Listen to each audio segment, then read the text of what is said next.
Hello, thank you for joining us. I'm Laura Sweeney, the director here at Longhouse.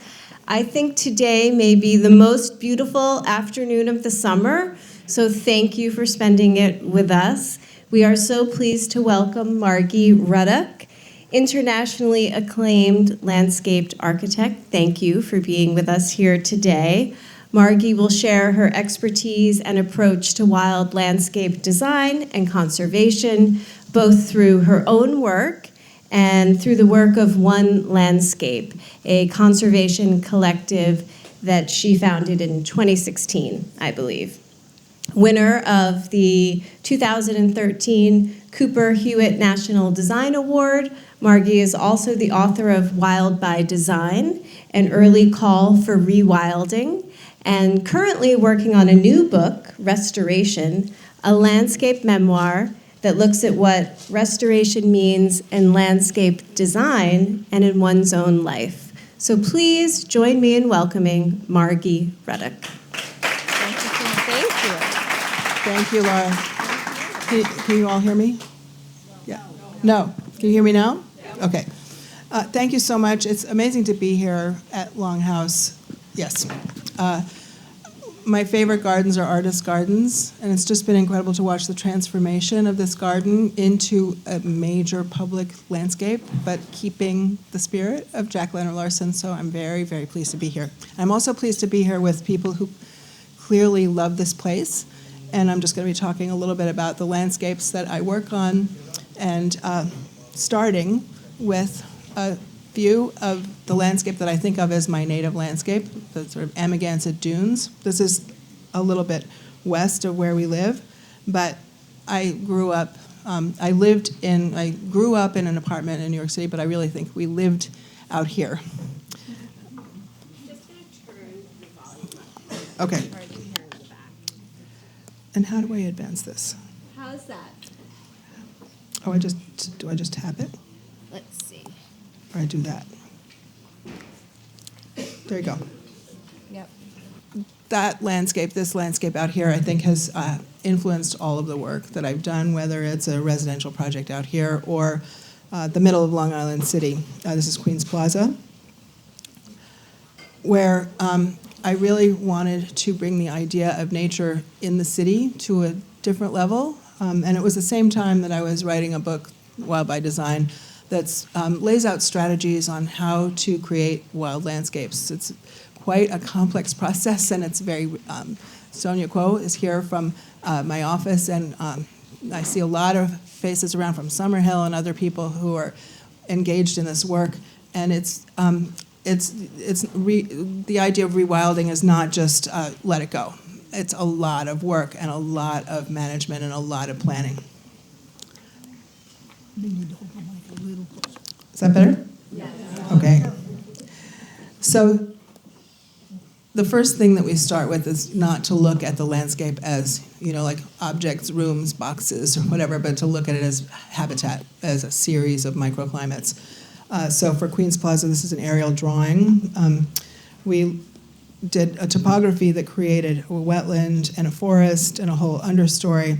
And then you'll see streetscape. One of the things that I do in, I think, all projects that are considered kind of wild is to create the human-occupied landscape as part of the microclimates, so that integrating how humans live and behave and act in the landscape is very much part of the whole ecosystem. One of the things at Queens Plaza and all the projects is to actually think of planting not as individual plants, but as layers. So you'll see on the left-hand side there are little sketches. That's a different project, but that's the same project, but two different drawings of how to plant it. One is trees, shrubs, and another is everything growing on the ground, because plants operate in that way. They don't exist in little containers. And then you have to layer time onto that. This was maybe 5 or 6 years after it was completed, and I visited and saw that there was a whole host of volunteers, Lithrum and annuals that came in from people's gardens, and actually understanding that that's a fantastic part of the process, that these landscapes are always in flux. So the way that we made this place feel kind of a piece was to really deal with the topography in a dramatic way. So the street and the understory are all very high, and then it goes down to the wetland, and then the forest goes up, and that allowed us to depress a big roadbed. That red going through the site is actually the road that takes you up to the Queensboro Bridge. So we depressed that. And I'll show you the next slide. There are little sections. You can see how the all of the understory and the wetland and the forest create kind of a buffer for the living spaces. And they also, on the right-hand side, this guy is sitting there, they also reduce the decibel level of the park by about 23 decibels. So it functions on many, many different levels. So I think one of the things that the goals is to create a place where everything feels kind of natural. So the elevated train that screeches around number 7, the roadbed, the plantings, the people, the walkway, that they all actually feel of a piece and feel, quote, natural. Sort of a different idea of what natural is. So this is a project in New York City, Bank of America urban garden room, where I was asked to do something that felt natural in a space that was 20 feet. It was a tiny space, very, very tall. And they wanted something that would have planting that you could walk under. And so there was no way to do this, as you know, given that there's no light in the room. So if you planted trees, they all would have been leaning over towards the east. So we decided just to go up and and I was thinking, what spaces are green and vertical? And I thought of the Fern Canyons in California, and we were just inspired by that. And it's kind of, not an exact, trying to do that exactly, but just the spirit of these vertical sculptures that arch over the space.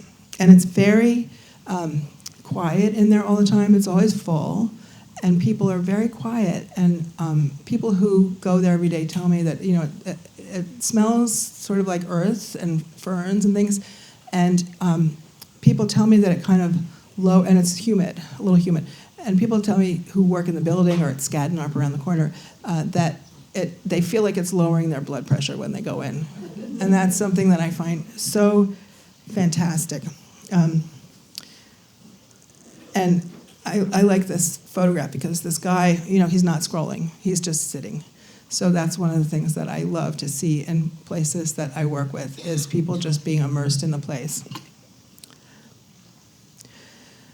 So a project that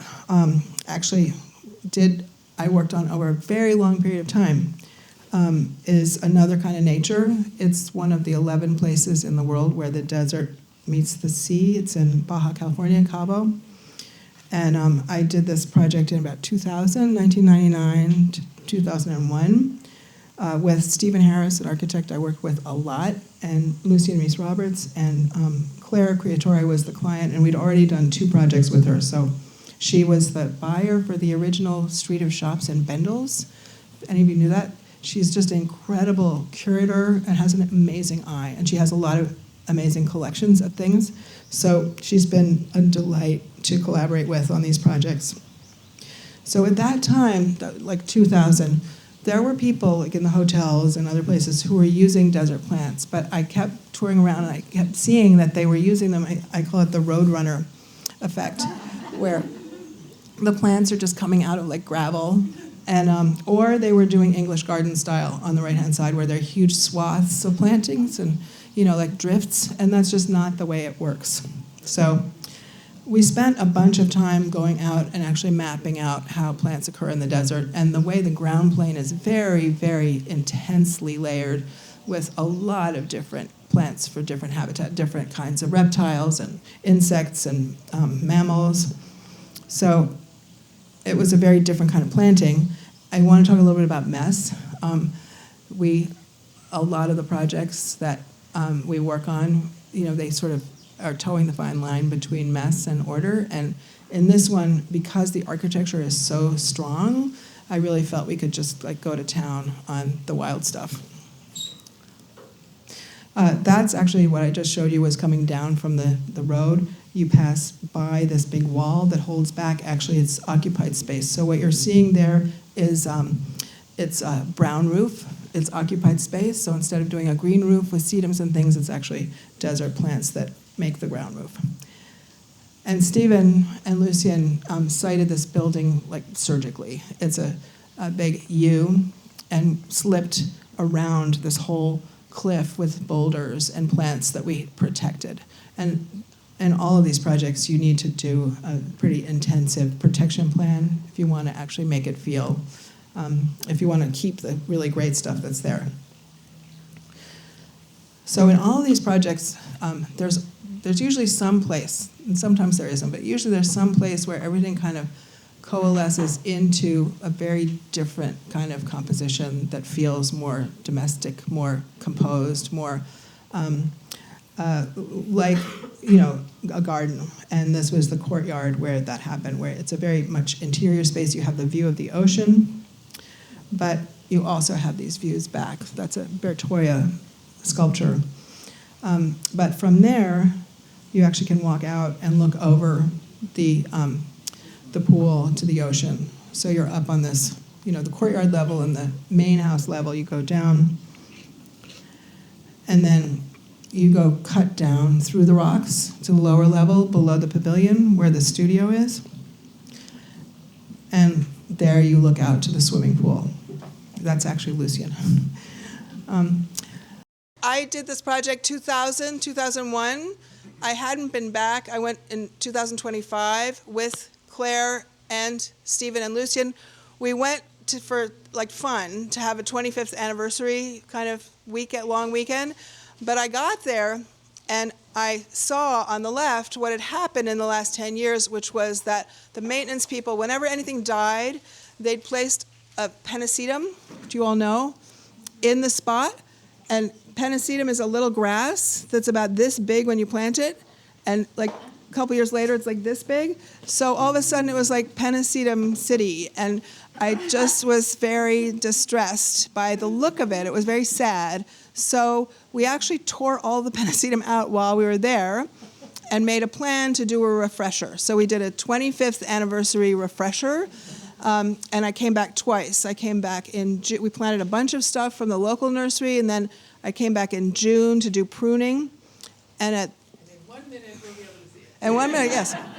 But at that, so Claire and I went back in June and went to a nursery and looked at everything and decided which plants we wanted to plant. And the 85-year-old nursery guy made cuttings of them that then would be ready in November. But Claire and I were sitting around looking at her David Webb jewelry collection. And she is an incredible objects person. And I had this thought that rather than doing what I did in 2001, maybe I should really look at this as much more of a canvas that's just a visual thing, more like textile. And so we went to that nursery and got all of these plants that ended up making the whole thing into kind of a tableau. And so it's much, much more composed than it would have been. So that's also just part of understanding that you never stay the same. You're always changing, constantly changing. So then we did the planting in last November, and it's been an incredible. I just love the idea that she actually passes these things every day and can enjoy all of these different plants in a very different way from if it were just about making a natural desert landscape. So does anybody have any questions? And the Orioles came back. Yes. So that was very soon after planting, there were more birds that had not appeared in the site for Orioles started to come back. And that's something I'm sure a lot of you find in your houses, places here that it took, once I did a project at Battery Park City where we just did all meadows, and it took literally a week after planting for everything to start coming back. I live in Amagansett. We did a whole refresher in 2016 with the people who share the house with. And it was incredible to see the amount of life that happens just on the ground plane. So it's a very different landscape now. It's really a composition, much, much more about the sort of textures and colors. Euphorbia is one of my favorite. I'm going to talk a little about climate change and slowly gravitating toward the plants, not necessarily native plants, but the plants that are just going to make it. And euphorbias are one of those that, as long as they're not any invasive varieties, and barrel cactus. And this is a crested cactus, which Claire refers to as the brain cactus, which she loves. So the look is very similar. It still feels like the desert cascades downhill into the courtyard, but it just operates a little bit differently. Talking about time and spending a long time on a project. I lived in this house for 10 years. This is when we bought it. It had a sign that said curb your dog and another one that said Chemlon. I was moving in as a newly single mom of little kids, and I just wanted a house that was very manageable. So I gutted the interior, and I loved it, but I just ran out of money and I ran out of steam to think about the outside. And it was the first place that I had moved to on my own, where I felt some pressure to design something, and I really resisted that pressure intensely, and I do that to this day. I don't really want to live in a place that I've designed. So in this one, I just started to mow paths and then places for the kids, sort of the domestic places, and here's where I really was towing the line between order and chaos. Just a little bit of a I see Edwina here, Edwina Vogel, a little bit of an ad for reducing the amount of lawn. That this was the amount, we did the metrics for this, and this was the amount of runoff that was reduced, not going into the sewer system, was about the equivalent of an Olympic swimming pool per year, which is incredible. Carbon sink, bats started to return, and new species, 2 different species of oak. So it really was an amazing experience, 10 years living there.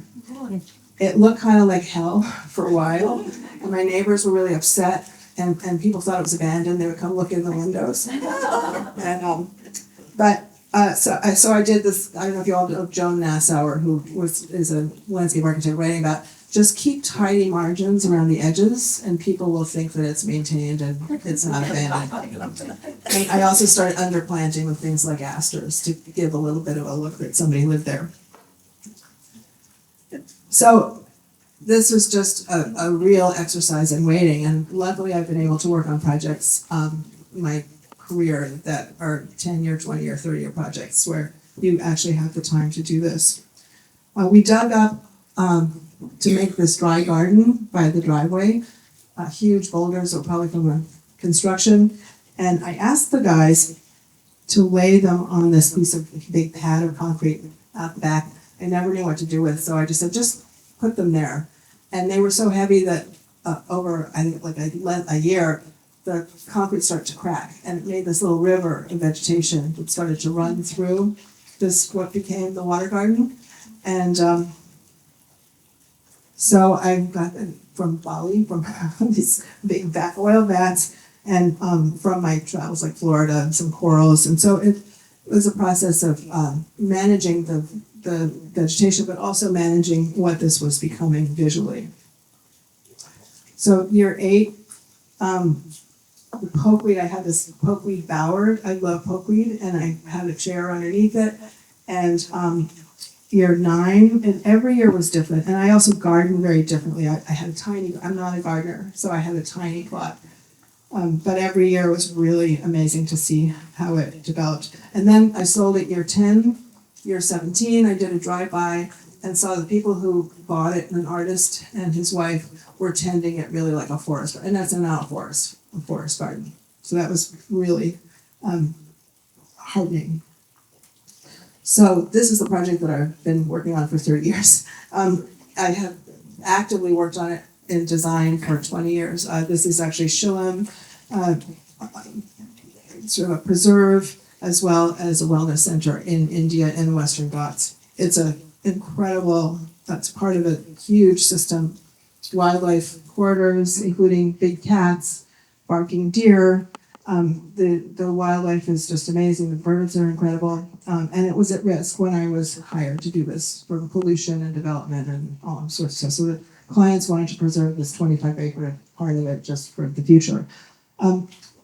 Up there, you see that plan. I was kind of flummoxed about how to draw a plan because there's so much nuance to the vegetation, the earth, the slope. So we just use the aerial, and I do this all the time now. Just use the aerial and then draw over it. And we decided to keep all of the new development in the disturbed areas so that we wouldn't touch any of the intact forests. So the rice fields and these eroded slopes that had been used for grazing cattle, slash and burn. And this is in a part of India where you have incredible desert-like summer conditions. It could be 112 degrees, and then you have the monsoon with torrential rain. So the plants are very, very narrow palette of plants that can actually handle those very, very contrasting conditions. So this, you can see, that's the whole area, and then the 300-acre retreat resort that has an institute at the heart of it, though, that makes it not like a regular resort, sort of dedicated to sustainable development.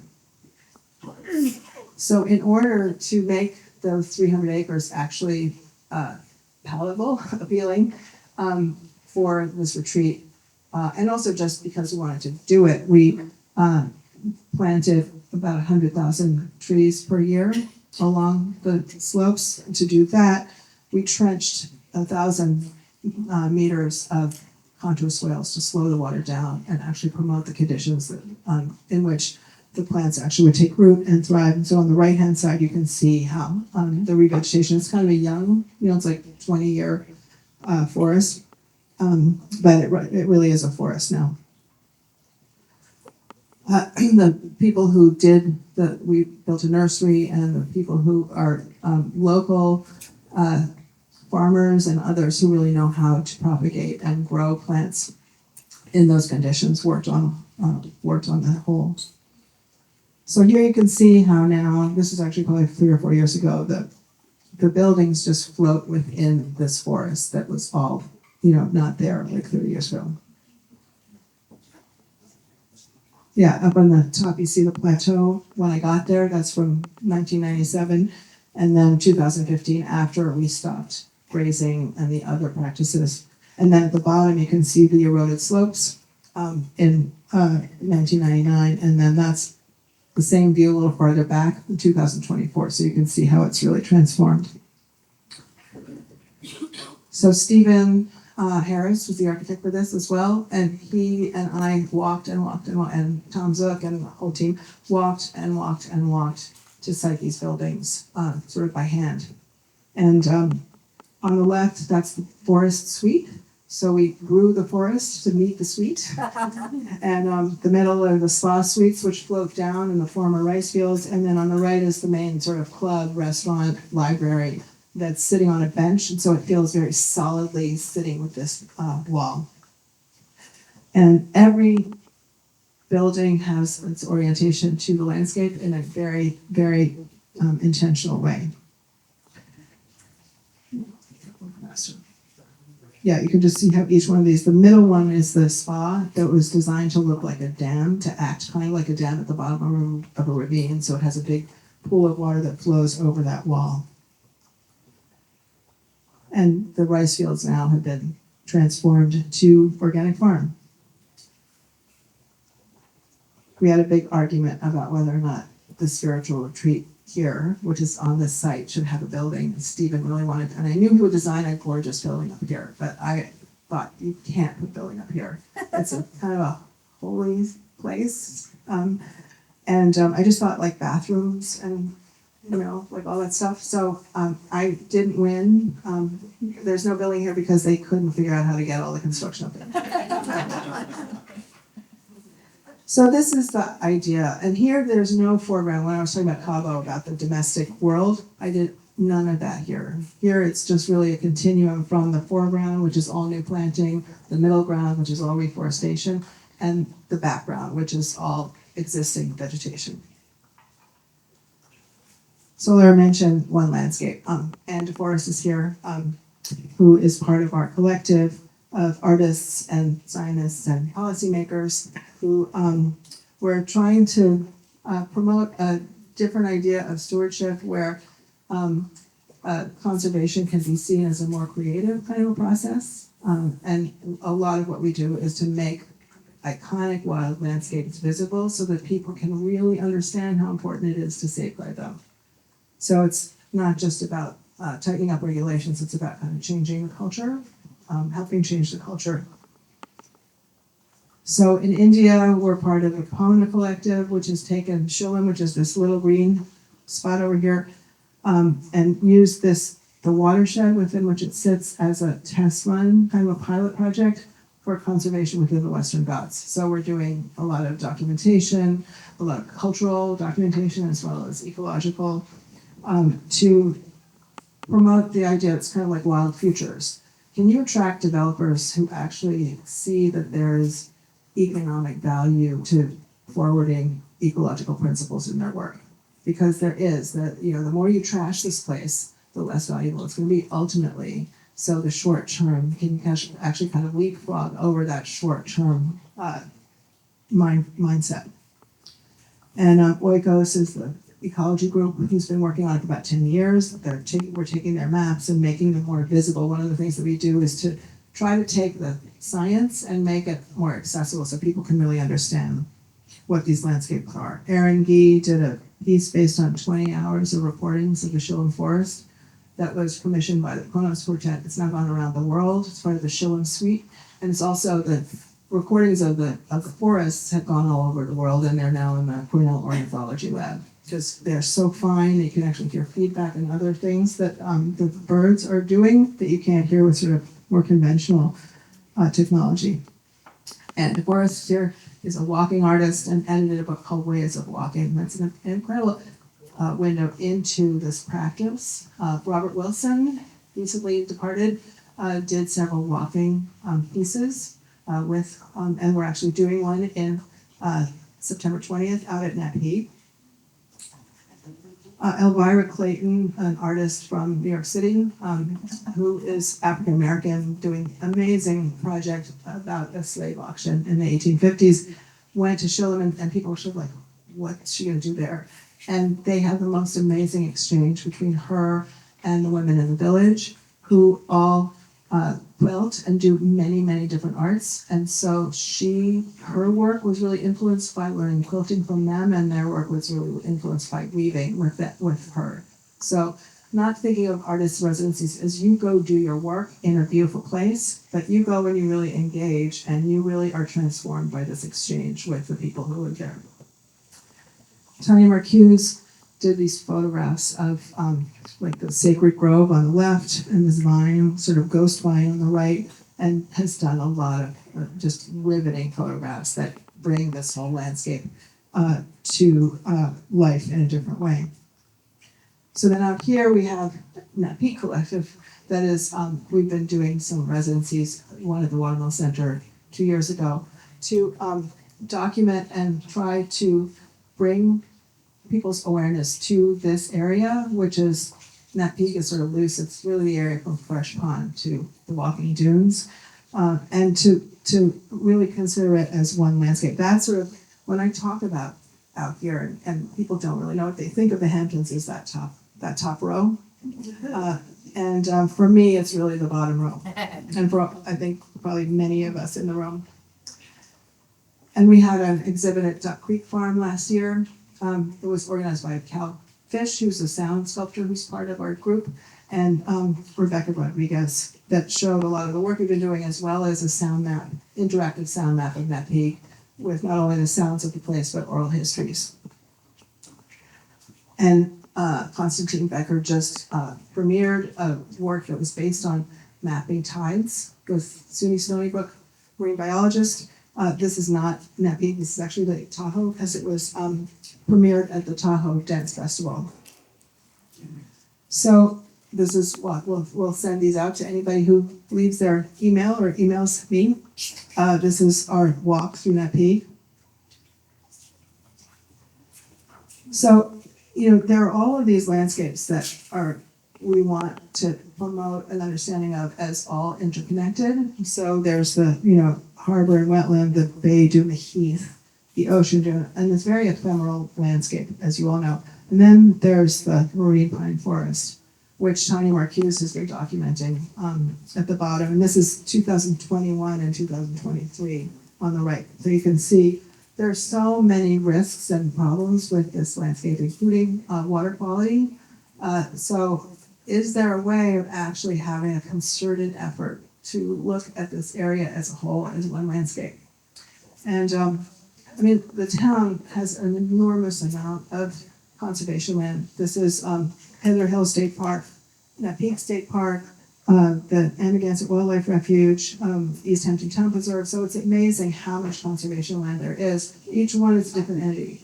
So in Shillim, we're actually forming a conservancy. I don't really know what the solution is, and we have not interacted with anybody from the town on this because we're just getting our ducks in order in terms of what we've been doing.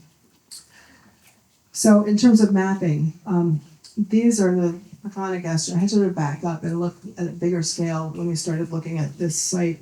And these maps, there's so many maps of the Peconic estuary, and they're a little bit opaque to the lay person. So we want to say, how do we make this more visible and accessible for people to really understand this? And then they have great documentation of the habitats in Napeak and Springs. So I did this drawing to look at the whole estuary, and it wasn't until I did this drawing that I understood. You see the turquoise over there. I understood that Napi is the only place where the estuary almost touches the Atlantic Ocean, and that's the reason. And because it's such an ephemeral landscape, is the reason that it has so much dynamic kind of action and diversity. And you can see that's the watershed. That's the Ronkonkoma Formation that drops down, disappears from that peak, and then rises up again in Montauk. And then here you can see how it totally drops out. That's Montauk on the right and Amagansett on the left. So then zooming into the site, this is a Google Earth. I'm a big Google Earth customer. And so I took that drawing and just drew over it to try to express these things so that you can see the farmland, you can see the heath, you can see the wetland, you can see the dunes, and that can be something that can actually help people see this as a very, very valuable landscape.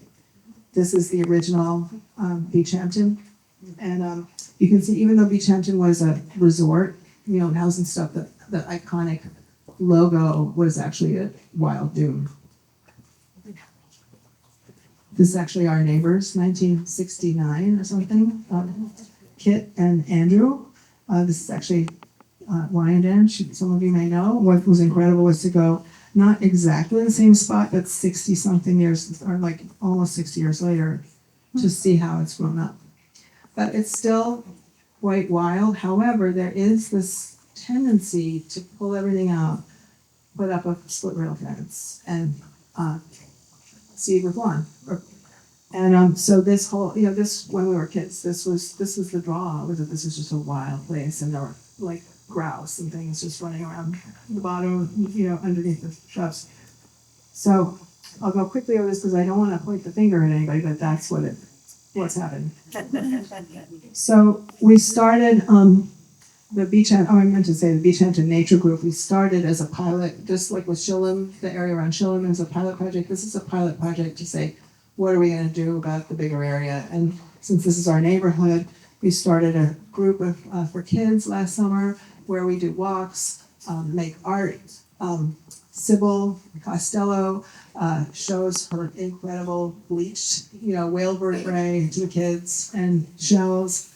And so start with the kids to really promote this idea that this is a very valuable landscape that's threaded through. Also, the wonderful Giraffic Park, made by artist Gustav Szabo, where kids can really understand, that you actually can interact with this in a very creative way, but also they understand that this is a wetland. I mean, it's very beautiful, and it's very inspiring in terms of Beach Hampton.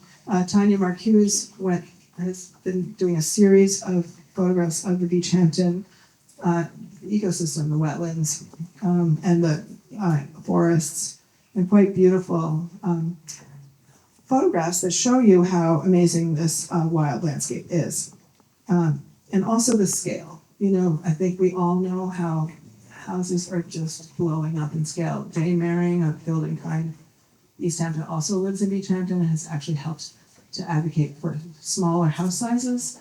And maybe we do something similar where we say don't just advocate for the regulations, like less clearing, but also just promote a culture where people really want to do this kind of thing and they don't want to rip out as much.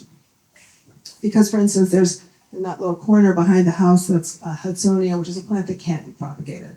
So you can say, oh yeah, I'm putting back native plants, but there are plants that you just can't put back that are lost.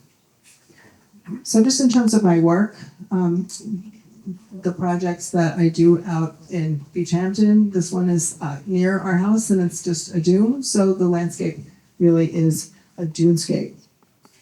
And it has, domestic things like bicycles and surfboards, but it feels like a dune. And then this is our house, where it really is about being at the water. We're not surfers, these are our friends' surfboards. But it's just about being in this very sandy, windswept landscape. And then this is the domestic world. It happens to be the barbecue kingdom where we need to have a garden. And so there we have a garden. So a lot of it is about how do you weave these things together, the materials and plants and the sand. And it's home. It's home to us. It's home to the deer. It's home to all of the crickets. So it's an idea that we can all actually be living in the same place and have it be an ecosystem that has humans in it who are actually, a positive and not a negative. So talking about projects that are all about being at the water, this is a project in Miami Beach that I did where it was all about being on the bay. And you walk through a drive, this is Spencer Finch, Lunar Lander, and then through these pretty intense front gardens, the back garden, does this kind of kitchen garden with a lot of ginger, and then you hit the water. The back is just, so on the left is what it looked like when I got there. And I just thought any kind of garden is going to look ridiculous because there's this huge view of the bay and there's the Miami skyline. So I just said, let's just turn this all into one big water garden. And that's what happened on the right-hand side. And there are places where it feels more internalized, but you always know that you're on the bay. Talking about not being a purist, people said, oh, you're going to do native plantings there. And I said, no, because you need a much bigger area, this tiny lot. So there I used leatherleaf ferns, which are fantastic native plant, native to South Florida, but then they just looked really sad in that tiny little plot. So I stuck in some alocasia. That's my little pie-in to Sansevieria to liberate the plant from the dentist's office, floating in the little circle. So one of the things that I think a lot of people who do what we do, a lot of artists do, is to say, these are questions I'm going to ask, this is the process I'm going to take, and I'm going to end up somewhere I never expected. So in this project, I thought it was all about water, but after being there, after it was completed for a long time, I was just mesmerized by the sky. So what I thought was a project about the water was also a project that was all about reflection and sky. And that has actually transferred to the Hudson River Valley, where I moved permanently year-round 2 years ago. There are all these mountains, are the Appalachian Mountains. And the northern part of the Hudson River Valley, like around Hudson, is really famous for its skies, Fairford Church and Lockwood Forest. And they really were really focusing on the skies. And then there's the mid-Hudson, which is like West Point, where it's a fjord, because I'll show you in a second, and here it's really about lookouts as opposed to being broad, and about being in the mountains. So when you look at the upper part, which is around Hudson down to Rhine Cliff, you have this wide alluvial plain. It was a lake in glacial times, like Albany. And so you always have this foreground of farmland, very rich farmland, and then the backdrop of the Catskills. You can see that on the right, this Frederick Church painting. And then down near West Point and Cold Spring, there were like, I don't know how many redoubts in this area. And this was the reason that we won the Revolutionary War, was because of these were the best lookouts, and they're perches. And so these two different places actually attract very different kinds of people. And the people who have houses here, I think, are a little less social. And not that they're not social, but that they're not as much part of like out in farmers markets and being out in public all the time. And they have these amazing retreats. So I worked on Stephen Harris's own house and Lucy Reese Roberts up in Kinderhook, which is just this prospect with the foreground of meadow. In the backdrop, you can't really see it in these photographs, but the backdrop of the Hudson River to the west, of the Catskills to the west. And this is all about topography and experiencing the sort of lay of the land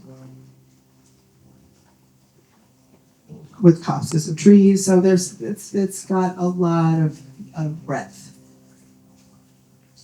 This is Stephen Harris's perfect lawn obsession. And I planted that little grove of aspens with the pond because the whole property just fell off there, and I just needed something to kind of hold it and a place for you to go. So it looks quite stark here, but in the summer it really is wild, and that's another kind of ramble within this very tight architectural landscape space. So as opposed to this, which is up near Hudson, I did a project in Cold Spring that was all about, it was very internal, about being in this little fold in the mountains. And, you know, so you feel like you are kind of in the mountain as opposed to looking out from the mountain. And then the living spaces are all just tucked into the forest. This is a growing, nascent forest. And then my own backyard. This is just to further the discussion about not planting anything. It's a 2-acre flag lot, sort of a bowl with a dome of the sky. And I just am very resistant to planting anything. I did plant some alders to hide the building a little bit, but I just started mowing and made these mowing paths. This was the very first mow.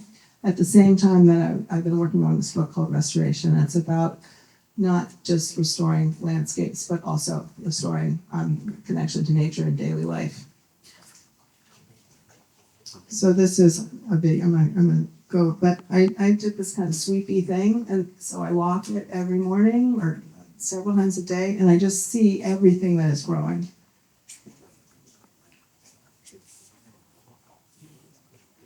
So all the different seasons, it changes every single day. The sumac is kind of taking over.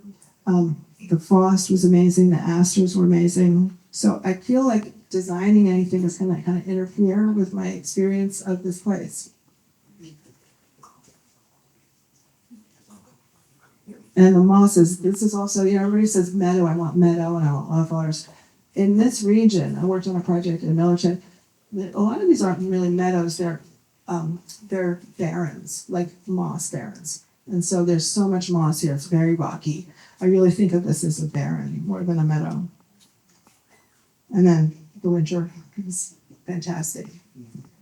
So that's my little spot, but at the same time, I'm working on the most intense gardens of my career. It's very funny. This actually, I decided several years ago to stop doing big houses, like the 10,000 square foot houses. And not just out here, but anywhere. And this happened to be the last one, and I feel really lucky because it's with Michael Chen, this brilliant architect, and it's such a great house. that I feel like I'm going out with the best. And so this was the site before. It's overlooking the Hudson River Valley to the north.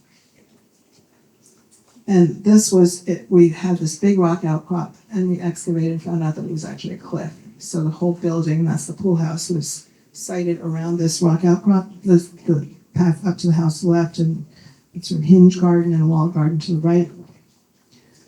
And so you can see how close you are to this rock. And then also, I should mention that the plants, I've been sort of following the lead of a lot of European horticulturists and garden designers who are planting in sand, just given climate change and the incredibly harsh conditions that plants are facing. And it's actually been working. Tom Stewart Smith really took the lead from me on this. And so these plants were all planted in sand with a dusting of gravel mulch. And looks like the hair weave phrase. But, and then also, using stone like bluestone these days is like, it's too hot around a pool. And this is a very neutral colored brick. I'm now using it on 2 projects, almost. And laid on sand, so it's not as hot as if it were on concrete.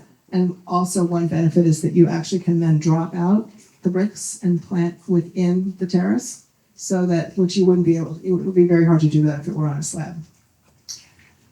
This is the hinge garden up to the wall garden.